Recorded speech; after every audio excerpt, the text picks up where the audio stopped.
السلام علیکم ویورز، آج کا پہلا سوال ہے یعقوب انصاری صاحب ہیں اسلام آباد سے۔ وہ کہہ رہے ہیں جی کہ پاکستان میں اسلامی تعاون تنظیم کا غیر معمولی اجلاس ہوا ہے، جس کا مقصد افغانستان میں بڑھتے ہوئے انسانی بحران پہ قابو پانے کے لیے مشترکہ طور پہ اقدامات کرنا ہے۔ کل اجلاس میں تقریباً 40 سے زائد اسلامی ممالک کے وفود شریک تھے، لیکن کسی میں اتنی ہمت نہیں ہوئی کہ وہ سب افغانستان کی حکومت کو تسلیم کر لیں۔ وہ دنیا کیسے تسلیم کرے گی؟ آپ کے خیال میں ہوا ایسی کہ اس اجلاس سے دنیا پہ دباؤ ڈالا جا سکتا ہے؟ نیز کیا ایسے اقدامات سے افغان مسئلہ حل کی طرف جائے گا؟ یعقوب انصاری صاحب، ہم مسلمان نا تھوڑے عجیب قسم کی دنیا میں رہ رہے ہیں، حقائق سے ہمارا تعلق کوئی نہیں ہے۔ یہ پتہ کہ شادیاں نے بج رہے ہیں جی، امریکہ بھاگ گیا، پتہ نہیں کیا اسٹریٹجی ہے ان کی، کیا سوچ کے وہ بھاگ گئے۔ ادروائز بیسیکلی میں آپ کو ایک بات بتاؤں، شاید آپ کو مناسب نہ لگے، دنیا کی تاریخ میں جاپنیز جیسے دلیر لوگ نہیں ہیں۔ سیکنڈ ورلڈ وار میں ان کے بچے 16 18 سال کے لڑکے بامز باندھ کے گلائڈرز کے ساتھ خود بڑے بڑے جہازوں، بحری جہازوں کی چمنیوں میں چلے جاتے تھے، پورا جہاز اڑ گیا۔ سیکنڈ ورلڈ وار کے بعد انہیں عقل آ گئی کہ حل ہتھیار نہیں ہے، اوزار ہے۔ 40 سال کے اندر انہوں نے امریکہ کو سیدھا کر کے رکھ دیا۔ It's one of the strongest nations. نہ قد آپ سے بڑے ہیں ان کے، نہ رنگ آپ سے بہتر ہے ان کا، نہ کوئی ان کا دین مذہب ہے، کمال ہے۔ ہمارے سامنے کتنی مثالیں، ہم کہتے ہیں پورا ویسٹ بے راہ روی کا شکار ہے، ایک چیز ہماری زندگی میں ایسی نہیں ہے جس سے ہم فائدہ نہیں اٹھا رہے اور وہ ویسٹ سے نہیں آئی۔ تو اب افغانستان کیا افغانستان، یہ کہ ہم نے بنایا ان کو اس حال تک، اور وہ تب بھی گئے۔ دیکھو، کمزوری انوائٹ کرتی ہے، راہ چلتا بھی تھپڑ مار کے شوق پورا کر رہے ہیں، تو ہم اور ہی چیزوں میں پرائیڈ لیتے ہیں۔ بہرحال آپ کے سوال کی حد تک تو تسلیم تسلیم کرنا تو بھائی دور کی بات ہے نا، وہ نہ کریں تسلیم۔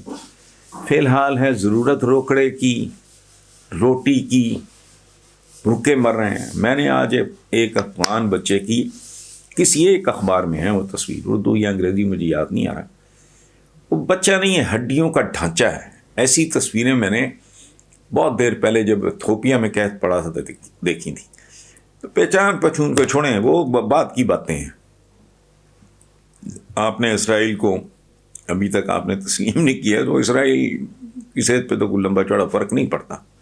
آپ کی صحتوں پہ جو فرق پڑ رہا ہے وہ میں جانتا ہوں، بہت تفصیلی بات ہے۔ اچھا، اب مسئلہ کیا ہے؟ اگلے وقت کی روٹی کا، مدد کرو، ہماری ہیلپ کرو، بھوکے مر رہے ہیں۔ سو اس وقت یہ مسئلہ ہے، اللہ کرے یہ کو پول شول کر کے افغانوں کو اس قابل بنا دیں کہ وہ زندہ تو رہ سکے۔ پہلی شرط تو زندگی ہے، بعد میں دیکھیں گے کون تسلیم کرتا ہے کون نہیں کرتا۔ بات میں تلخ کر رہا ہوں، لیکن حقیقت یہی ہے۔ اب اگلا سوال میں آپ کو ساتھ لے کے چل رہا ہوں۔ یعقوب انصاری صاحب آگے چلیں ذرا تھوڑا۔ فریحہ ادریس ہیں کراچی سے، وہ کہتی ہیں دنیا میں معاشی اور دفاعی لحاظ سے تیزی سے تبدیلیاں ہو رہی ہیں، تمام ممالک اپنے مفاد کی سیاست کرتے ہیں، جس کی تازہ مثال کل انڈیا اور ترکی کے مابین ایک اہم دفاعی ڈیل ہے، جس کے مطابق ترکی اگلے سال بھارت کو 100 سے زائد ڈرونز فروخت کرے گا۔ ترک صدر نے اس معاہدے پر کہا کہ یہ معاہدہ بھارت اور ترکی کے درمیان تعلقات کی نئی راہیں کھول دے گا۔ پھر کہتے ہیں دوست کا دشمن اپنا دشمن ہوتا ہے اور دوست کا دوست اپنا دوست ہے، لیکن ترکی نے اس بات کو غلط ثابت کر دیا۔ کیا اپنی کمائی کی خاطر دوست کی گردن پہ چاقو رکھنا مناسب ہے؟ آپ اس پہ کیا کہیں گے؟ یعقوب انصاری صاحب آپ بھی سن لیں کہ ہماری بہن نے جو مسئلہ سنایا ہے وہ اگین جو سوال اٹھایا ہے انہوں نے سوال ویلڈ ہے، لیکن یہ ہمارا مائنڈ سیٹ ہے. یہ برادر اسلامی فلانا یہ ایسا نہیں ہوتا، یہ تاریخ میں کبھی نہیں ہوا. کربلا میں کوئی مقابل پہ کوئی ہندو تھے،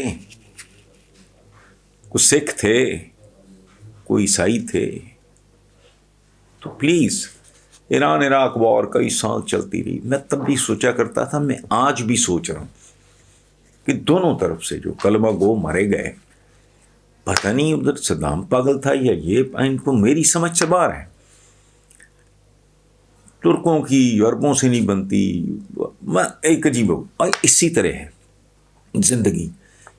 20 بار میں یہ کہہ چکا ہوں، امیر تیمور نے جا کے آٹمن کا جو تھا بایزید یلدرم، اس کو بابر کا جی ہم بڑے خاندان مغلیہ جیسے ہم کو مغلیہ ہوں. وہ انویڈرز تھے، آتے تھے یہاں کے. سب سے پہلے کس کی گردن کاٹی؟ ابراہیم لودھی کی، جو تہجد گزار تھا. یہ نہیں ہمیں خیال آتے کبھی. مروانے والے کون؟ مسلمان. کن کو؟ مسلمانوں کو. نام کیا؟ میر جعفر، میر صادق. تو یہ دوست کا دوست فلانا، یہ گلی محلوں کی زبان ہے، یہ دنیا کی زبان نہیں ہے. وہ جو ہے مرگ مفاجات والی بات ہے، یہ کمزور کی نہیں کچھ. آپ اور عام زندگی میں حیران ہوں ہم کدھر پہنچ جاتے ہیں 7ویں آسمان. آپ عام زندگیوں میں نہیں دیکھتے بھائیوں کے درمیان ایک کمپٹیشن چل رہا ہوتا ہے، ذات برادری میں کمپٹیشن چل رہا ہوتا ہے. آپ پہنچ جاتے ہیں مسلم امہ تو بھائی تو فلانا. وہ کوئی بھائی شاہی نہیں ہے. آپ کو اپنی زندگی میں اپنے ارد گرد کیا نظر آتا ہے؟ باپ پڑتا ہے اس کی جائیداد پہ سگی بہنوں اور بھائی اور سالے اور بہنوئی وہ عدالتوں میں پہنچ جاتے ہیں. کیا نہیں ہوتا؟ کیا ہم سب نہیں جانتے؟ تو ہمیں سمجھ نہیں آ رہی. ہم ایک گلی میں اکٹھے نہیں ہیں کلمہ کو. آپ کا مسئلہ کچھ ہے، میرا کچھ ہے. لسانی پرابلم ہے، طبقاتی پرابلم ہے. تو ان چیزوں سے آپ نکل آؤ. دنیا میں شروع سے ہی ڈے 1 سے سب سے پہلے انسان اپنا مفاد دیکھتا ہے. وہ کوئی اولیاء ہوتے ہیں ولی، اور وہ ضروری نہیں مسلمانوں کے باہر بھی ہوتے ہیں، جن کو ہم گوتم بدھ کہتے ہیں، بدھا. تو وہ مسلمان تو نہیں تھے، پوری زندگی شہزادہ تھا. انسان کی مزری دیکھ کے رہا نہیں گیا، محل چھوڑ کے سب کچھ چھوڑ کے چلا گیا. اور ساری زندگی یہی تپسیا کہ یہ تو دنیا دکھوں کا گھر ہے. یہ گوتم بدھ کا جملہ ہے. ولی اللہ، ولی اللہ کس کو کہتے ہیں؟ اللہ کے تو کئی نام ہیں، جیسے ہر زبان میں انگور کا مختلف نام ہے. میز انگریزی میں ٹیبل کہتے ہیں، پتہ نہیں عربی میں کیا کہتے ہیں. اس طرح خالق و مالک کو تو دنیا مانتی ہے. ولی اللہ کیا ہے؟ اللہ کا دوست. وہ کوئی یوگی بھی ہو سکتا ہے. ان لوگوں کے، ان سپیریئر انسانوں کے علاوہ انسانوں، قوموں، قبیلوں، کمیونٹیز، ان کے اپنے مفادات سر فہرست ہوتے ہیں. اس کے بعد ہیں، اور خود حکم ہے ہمارے آقا کا کہ صدقہ جو ہے جائز نہیں ہے تمہارا کسی کو دینا ہے. اگر تمہارے ارد گرد تمہارے اپنے قریبی عزیز و اقارب رشتہ داروں میں سے کوئی ضرورت مند ہے، مت دو کسی کو. پہلا حق ان کا ہے. تو یہ ہوتا ہے. اس کو رومانٹسائز نہ کریں. ترکی یوں ہو گیا، ترکی وہ کیوں بھائی؟ They have their own problems. آپ طاقتور بن جاؤ. جاپان سے آپ کی آبادی کتنی زیادہ ہے، وہاں تو اگتا کچھ نہیں. اس نے 40 سال میں دنیا پلٹا کے رکھ دی. وہ خود ایک سپر پاور بن کے ابھرا. اب کو 74 سال ہو گئے، بھیک مانگتے، گداگری کرتے. تو بس کریں. یہ برادر برودر نہیں. اگر آپ کو اپنے آپ پہ بھروسہ نہیں ہے، آپ خود اپنے پیروں پر ہی کھڑے ہو سکتے ہو، تو کسی نے آپ کو سہارا نہیں دینا، اور ہونا بھی ایسے ہی چاہیے. Thank you very much.